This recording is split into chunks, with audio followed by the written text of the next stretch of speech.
कंचन गांव की रहने वाली एक सुंदर लड़की थी। उसके पिता दिनेश चंद आलू, प्याज, खीरा, बैंगन, लौकी, तुरई आदि की सीजन के अनुसार खेती करते थे। उनके खेतों की सब्जी लेने के लिए शहर से थोक व्यापारी सोहनलाल आते थे। एक दिन सोहनलाल नहीं आ पाए। उन्होंने ट्रक ड्राइवर के साथ अपने बेटे सुशांत को भेजा। पापा, ट्रक आ गया, पर लेबर अभी नहीं आए। अरे तो बिटिया, थोड़ी तुम ही मदद कर दो। ठीक है पापा। सुशांत ने जैसे ही कंचन को देखा, वह उसकी सुंदरता देखकर हैरान रह गया और बोला, वाह, so beautiful girl. It's natural beauty without makeup. मैंने अभी तक इतनी सुंदर लड़की नहीं देखी। अब रोज कंचन को देखने के लिए सोहनलाल की जगह सुशांत ही आने लगा। वह कंचन से खूब बातें करता। धीरे धीरे दोनों एक दूसरे से बहुत प्यार करने लगे। एक दिन सुशांत ने अपने पापा सोहनलाल से कहा, पापा, मुझे एक लड़की पसंद आ गई है। मैं उससे शादी करना चाहता हूँ। अरे भाई, कौन है वो?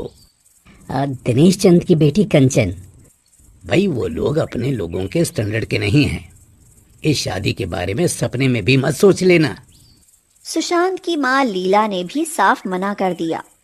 इस बात पर सुशांत चिढ़ गया। वह बहुत जिद्दी था। उसने कंचन को राजी कर लिया और दोनों ने कोर्ट मैरिज कर ली। दोनों घर आए। सुनिए जी, अब जो हुआ सो हुआ। हमारा इकलौता बेटा है। अगर हम इसे घर से निकाल देंगे तो यह कहाँ जाएगा? इतने आराम से पला हुआ है। लेकिन बहू को माफ नहीं करेंगे। मौका मिलते ही उसे घर से भगा देंगे। हाँ, तुम ठीक कहती हो। सब्जी वाले की लड़की हमारी बहू कैसे बन सकती है भला? अरे भाई, उसने हमारे लड़के को अपने प्रेम जाल में फंसा लिया है। इसका उसे दंड मिलना चाहिए। लेकिन ऐसे सुशांत तो भड़क जाएगा ना। हमें बड़ी सावधानी से काम करना होगा। उसे इतना टॉर्चर करेंगे कि वो भी याद करेगी कि कहाँ फंस गई। वह उस घड़ी को कोसेगी जब उसने सुशांत से शादी की थी। अपनी करनी का फल उसे ऐसा मिलेगा कि वह यहाँ से निकलने के लिए छटपटाएगी। दोनों ने ऊपरी मन से बहू का स्वागत किया। घर में वीनू नाम की एक मेड भी थी। उसने नाश्ता बनाया। नाश्ते की टेबल पर लीला बोली, वीनू, तुमने ये कैसा नाश्ता बनाया है? एकदम बेकार। क्या तुम्हारी तबीयत ठीक नहीं है? पर मालकिन, नाश्ता तो अच्छा बना है। चुप रहो, मैं क्या झूठ बोल रही हूँ? चली जाओ, आज से तुम्हारी छुट्टी। तुम यहाँ काम नहीं करोगी। लीला ने वीनू की छुट्टी कर दी। अब उसकी जगह कंचन नाश्ता और खाना बनाने लगी। लीला ने सोचा था कंचन को ज्यादा काम पड़ेगा तो कंचन लड़ाई झगड़ा करेगी। वह गांव की है, इसलिए अच्छा नाश्ता नहीं बना पाएगी। सुशांत को जब खराब खाना खाने को मिलेगा तो वह कंचन से लड़ाई लड़ेगा। लेकिन यहाँ तो सब कुछ उल्टा हो गया। कंचन ने बैंगन के पकौड़े बनाए। सुशांत बोला, वाह, इतने टेस्टी पकौड़े तो मैंने कभी नहीं खाए। कंचन, तुम कितनी अच्छी कुक हो। मैं सब सब्जियों से अलग अलग कई तरह के नाश्ते और खाने बना लेती हूँ। हमारे यहाँ खेतों की सब्जियाँ बच जाती हैं ना, तो उनका हम कई तरीके से इस्तेमाल करते हैं। बस चुप करो। यह तुम जैसे गरीब लोग बचा खुचा और सड़ी गली चीजों को बनाकर खाते होंगे। हमारे यहाँ कोई कमी नहीं है, समझी? इसलिए अपने यहाँ की बातें अपने तक ही रखो। यहाँ ये सब मत बनाना। कंचन लीला की फटकार सुनकर चुप हो गई। अचानक ही लीला के घर पर दुर्भाग्य के बादल छा गए। सोहनलाल और सुशांत की कार का एक्सीडेंट हो गया। सोहनलाल की मौत हो गई और सुशांत हॉस्पिटल पहुंच गया। उसके सिर में गंभीर चोटें आई थी। उसके इलाज में सारा रुपया, पैसा, जेवर और घर का सामान बिक गया। उनके घर में कुछ नहीं रहा। सुशांत अब घर आ गया था, लेकिन अभी वह कुछ काम नहीं कर पाता था। हाय भगवान, अब क्या होगा? घर के खर्च के लिए पैसे कहाँ से लाऊं? अब मैं क्या करूं? कहाँ जाऊं? इतने दिनों में सारे रिश्तेदार भी छोड़कर भाग गए। मम्मी, नीचे वाले कमरे और स्टोर रूम खाली पड़े हैं।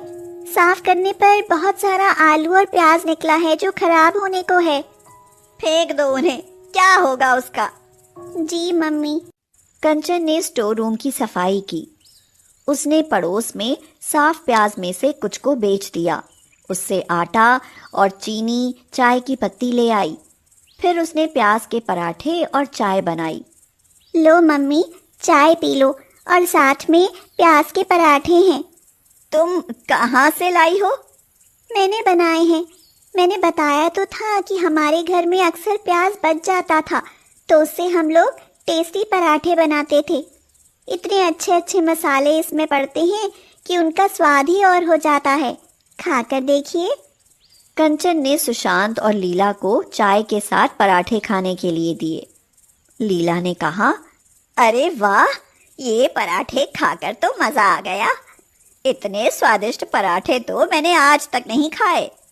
सुशांत के चेहरे पर भी खुशी दिखाई दे रही थी। कंचन तो हमेशा ही अच्छा खाना बनाती थी मम्मी, आप भी नहीं मानती थी। लीला की आंखों में आंसू आ गए। अब उसे अपने बर्ताव पर बहुत पछतावा हो रहा था। उसने कंचन को अपने गले से लगा लिया और उससे माफी मांगने लगी। बहू, मुझे माफ कर दो, मैंने तुम्हारे साथ गलत बर्ताव किया। शायद इसी बात का बदला भगवान ने मुझे दिया है, जो मुझे यह दुख भोगने पड़ रहे हैं। ये मेरे पापों का ही फल है। जी मम्मी, आप ऐसी बातें मत करो, हम कुछ ना कुछ उपाय निकालेंगे। मुझे एक आइडिया आया है मम्मी। अभी तो बहुत सारा प्याज पड़ा हुआ है, क्यों ना हम प्याज के पराठे की दुकान खोल लें। जब आपको पराठा अच्छा लगा है तो शायद और लोगों को भी अच्छा लगेगा। यह बात तो तुमने बहुत अच्छी कही बहू, मैं भी तुम्हारी मदद करूंगी और सुशांत ठीक हो जाएगा तो यह भी काम कर सकता है। इससे कंचन बहुत खुश हो गई। उसने उसी दिन प्याज के पराठे बनाए और बाहर की दुकान में करीने से रख लिए। साथ में उसका बनाया हुआ अचार भी था। उसने पड़ोस में सबको बुलाकर पराठे खिलाए। पड़ोसियों को पराठे इतने पसंद आए कि उन्होंने खुद ही बाहर से लोगों को बुला बुलाकर प्रचार करना शुरू कर दिया और फिर सड़क से आते जाते लोगों को बताया। थोड़ी ही देर में काफी प्रचार हो गया था। कंचन खुश होकर बोली, हमारे काम की शुरुआत तो बहुत अच्छी हुई है मम्मी। आज ही बहुत सारी इनकम हुई है। उधर फैक्ट्री से आने वाले लोग पराठे खाकर गए, उन्हें भी बहुत अच्छे लगे। हाँ, पहले दिन की शुरुआत से ही लग रहा है कि हमारा काम बहुत अच्छा चलेगा। इस इनकम से अगले दिन कंचन ने दही का रायता और सलाद का भी इंतजाम कर लिया था। शाम को कल वाले कस्टमर और नए लोगों को लाए थे। वे आपस में बातें कर रहे थे। अरे यार, यहाँ के पराठे खाकर देख, मजा आ जाएगा। मैंने तो कल ही खाए थे, सच में इतने अच्छे कोई नहीं बनाता। और इन्हें लालच भी तो नहीं है, खूब बड़े पराठे बनाती हैं। 2 पराठों में ही पेट भर जाए, और इतने कम पैसे में तो कहीं नहीं मिलता भाई। भाई वाह, आज तो रायता और सलाद भी है। इसके साथ तो पराठे और भी जायकेदार हो रहे हैं, खाकर देख। एक कस्टमर और बोला, अरे सुनो भैया, मेरे घर के लिए भी पैक कर दो, उस दिन तो बहुत ज्यादा भीड़ थी।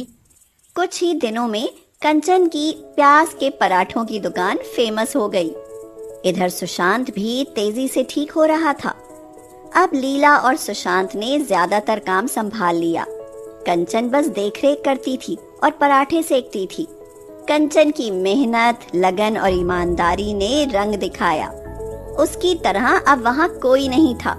एक दिन सुशांत बोला, कुछ दिनों में हम यहाँ पर होटल बनाएंगे, काफी पैसे जमा हो गए हैं अब। और सचमुच वहाँ पर कुछ सालों में एक होटल बन गया।